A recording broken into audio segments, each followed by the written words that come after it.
Olá, boa noite, seja muito bem-vindo. No primeiro Dia Nacional em memória das vítimas dos incêndios florestais, decretado pelo Parlamento Português, nesta edição de Euronews Noite, relembramos o dia 17 de junho de 2017, o dia em que as chamas consumiram Pedrógão Grande.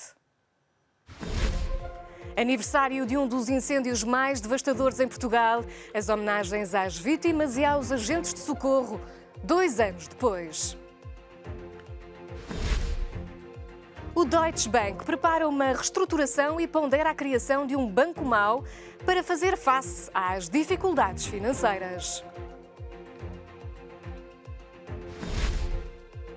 Um projeto musical que apaga fronteiras. A amizade entre um português e um espanhol deu origem às músicas da Raia, para ver mais à frente neste jornal. Passaram 2 anos, mas os riscos continuam demasiado presentes. O primeiro-ministro português participou na homenagem às vítimas dos incêndios de Pedrógão Grande e avisou que o país pode voltar a viver o mesmo pesadelo. Lado a lado, o presidente português e o presidente da Assembleia foram acompanhados por um primeiro-ministro que veio deixar alertas. Em Castanheira de Pera, António Costa ficou a conhecer o memorial que o arquiteto Souto Moura criou em homenagem às vítimas dos incêndios de 2017. As chamas deflagraram precisamente no dia 17 de junho. O risco continua bem presente. Esse risco estrutural, infelizmente, numa das suas componentes, só podemos ter a certeza que continuará a agravar-se nos próximos anos e que tem a ver com o risco, a dimensão das alterações climáticas. E depois há uma outra dimensão, que essa só depende mesmo dos homens e das mulheres no que façam nesta terra, que é a alteração da paisagem. Muito obrigado. Nunca mais esquecer, para nunca mais voltar a acontecer. Muito obrigado.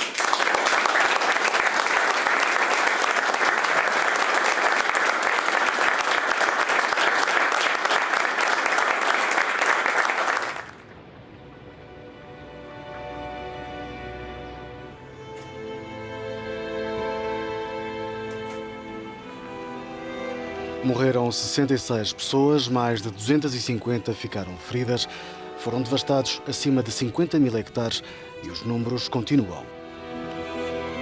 No final da próxima semana, o juiz do Tribunal de Instrução de Leiria determina se avança ou não o julgamento para apurar responsabilidades.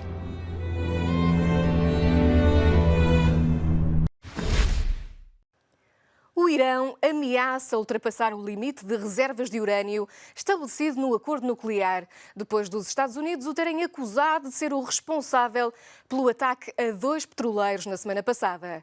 Bruxelas tenta acalmar os ânimos. A União Europeia tenta deitar água na fervura numa altura de tensão entre os Estados Unidos e o Irão, depois de mais 2 petroleiros terem sido atacados na semana passada, desta vez no Golfo de Omã. Os Estados Unidos e o Reino Unido apontam o dedo a Teherão, mas Bruxelas recusa-se a alinhar com Washington e Londres. O Irão ainda está a cumprir e nós esperamos que o Irão continue a cumprir os seus compromissos.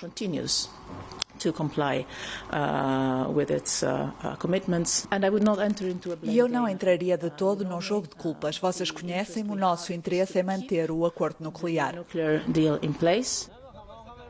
A Organização Iraniana de Energia Atómica anunciou esta segunda-feira que vai ultrapassar o limite de reservas de urânio enriquecido estabelecido no acordo nuclear. A partir do dia 27 de junho vamos ultrapassar o limite de 300 quilos. Vamos também ser capazes de aumentar a taxa de baixo enriquecimento no nível de 3,67. O acordo nuclear foi assinado em 2015 pelo Irão, China, França, Reino Unido, Rússia, Alemanha e Estados Unidos. Mas Washington abandonou o acordo no ano passado. A notícia é dada pelo Financial Times.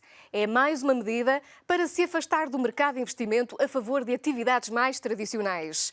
O alemão Deutsche Bank está a equacionar concentrar dezenas de milhões de euros em ativos tóxicos num chamado banco mau.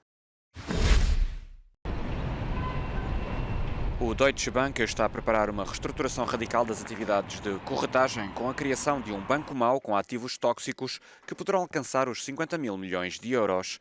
A informação foi avançada este domingo pelo Financial Times, que explica que a decisão do banco alemão se insere na estratégia definida pelo presidente executivo Christian Sewing, que prevê uma concentração da instituição nas atividades bancárias tradicionais e na gestão de fortunas privadas e um crescente afastamento da banca de investimento. Segundo o Financial Times, Sewing poderá confirmar os planos por ocasião da publicação dos resultados semestrais do Deutsche Bank, prevista para 24 de julho.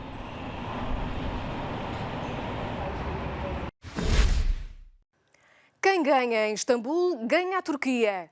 A frase é do próprio presidente turco e ganha ainda mais relevância em vésperas de novas eleições na maior cidade turca, depois do AKP ter conseguido anular a vitória da oposição nas autárquicas de março.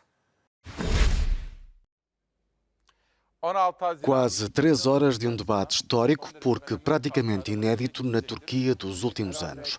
Em causa as novas eleições para a Câmara de Istambul, depois da anulação do último escrutínio por alegadas irregularidades. Para o derrotado candidato do AKP, o partido do presidente Recep Tayyip Erdogan, não havia necessidade de ter chegado até aqui. Por nós não haveria novas eleições. Fizemos tudo o que podíamos para evitar esse cenário, mas o CHP não aceitou a recontagem dos votos. Por isso temos de ir outra vez a eleições.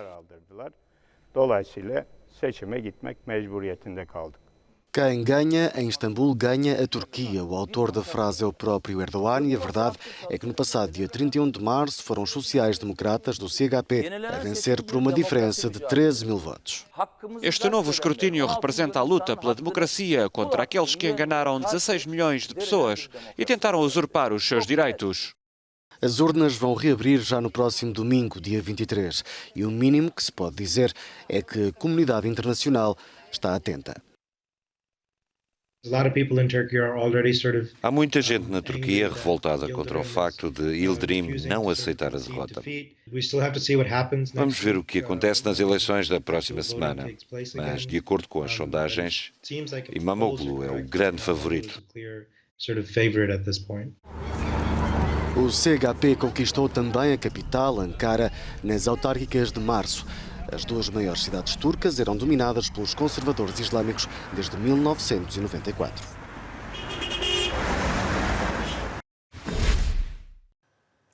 As autoridades de Hong Kong libertaram Joshua Wong. O ativista saiu da prisão e juntou-se aos protestos, num apelo à continuidade da mobilização.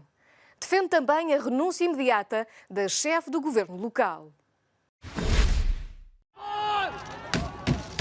Foi mais um domingo de tensão em Hong Kong, com dezenas de milhares de pessoas nas ruas contra a lei da extradição, posta de lado mas não esquecida pelo executivo desta região administrativa especial da China. Já esta segunda-feira foi libertado o ativista Joshua Wong, que se tornou no rosto da pressão pela democracia em Hong Kong. Wong tinha sido condenado já este ano a 3 meses de prisão, cumpriu 2 pelo seu papel nas manifestações de 2014.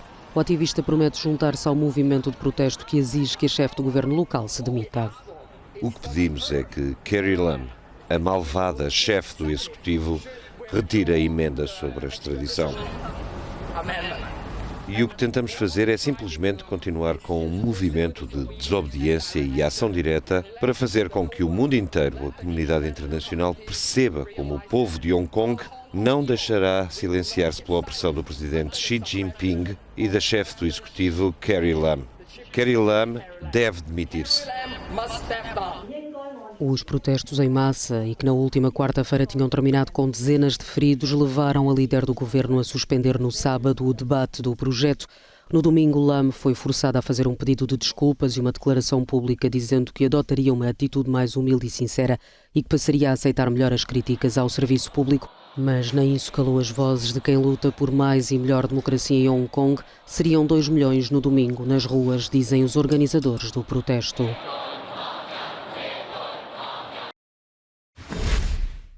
No congresso do MPLA, o presidente angolano falou em abusos do passado e prometeu corrigir as injustiças.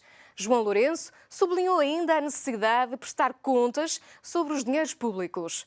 Promessas que não convencem a oposição. Vencemos as eleições gerais. No primeiro congresso como líder do MPLA e sem a participação de José Eduardo dos Santos, João Lourenço fez duras críticas à gestão do antigo presidente. Na abertura do congresso extraordinário do partido este fim de semana em Luanda, denunciou abusos e falou de uma cultura instalada. A dívida pública e particularmente a dívida externa atingiram estes níveis tão altos comparado ao que realmente se investiu nas infraestruturas, porque ela serviu também para financiar o enriquecimento ilícito de uma elite restrita, muito bem selecionada, na base do parentesco, do amiguismo e do compadrio, que constituíram conglomerados empresariais com esses dinheiros públicos. João Lourenço garante que quer corrigir injustiças, mas a oposição tem muitas dúvidas sobre as mudanças anunciadas pelo presidente. Temos um modelo de Estado excessivamente centralizado numa só pessoa.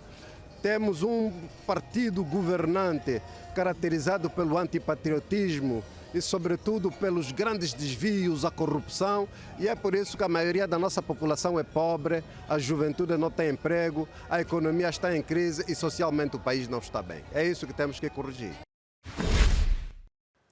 O revólver que terá provocado a morte de Vincent van Gogh vai ser leiloado em Paris. Enquanto prossegue o debate sobre o que realmente aconteceu, suicídio ou homicídio acidental, o valor de base da arma ronda os 40 mil euros. Terá sido desta arma que saiu o tiro que matou Vincent van Gogh em 1890. Pelo menos é o que afirma a leiloeira que vai licitar esta quarta-feira em Paris o revólver por uma quantia inicial de 40 mil euros. Foi por um mero acaso que um agricultor encontrou este objeto no meio de um terreno em Auvers-sur-Oise, onde o pintor holandês residiu no final da sua vida. Como é que os especialistas chegaram à conclusão de que esta é a arma certa? Antes de mais, o lugar no campo onde a arma foi encontrada. Em segundo lugar, tem um calibre de 7 mm, que corresponde à bala encontrada no corpo de Van Gogh. E, por último, a posição do gatilho, que está aberto, o que significa que houve um disparo exatamente antes da arma cair no chão. A morte de Van Gogh permanece um mistério. Historicamente fala-se de um suicídio, mas há outras versões, nomeadamente uma que aponta para a autoria acidental de um grupo de jovens da localidade francesa.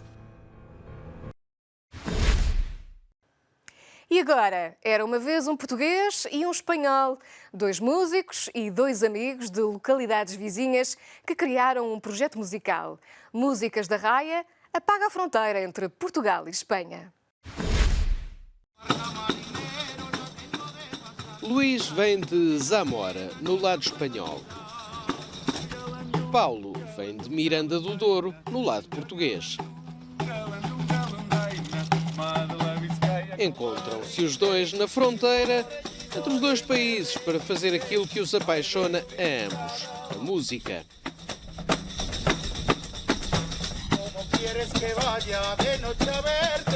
Juntos criaram o projeto Músicas da Raia, uma ponte musical entre Portugal e Espanha. Na região raiana do Douro, na música como em tudo o resto, as fronteiras estão diluídas.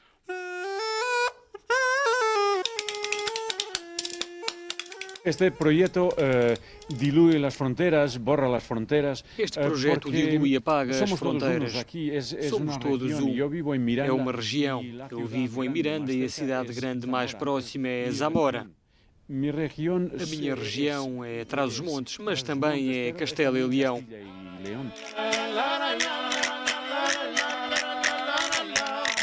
Voltamos a estar unidos graças à União Europeia. A nossa música, tanto do lado de Portugal como do lado de Espanha, é totalmente exportável. Temos muitíssima força, muitíssima identidade relativamente a outros países europeus.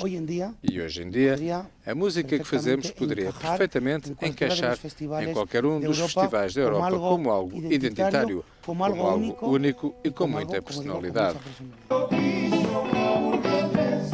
Cantam em 3 línguas, português, espanhol e mirandês. Na música que fazem cruzam influências dos 2 países e usam instrumentos típicos da região, como a gaita mirandesa e a gaita sanabresa.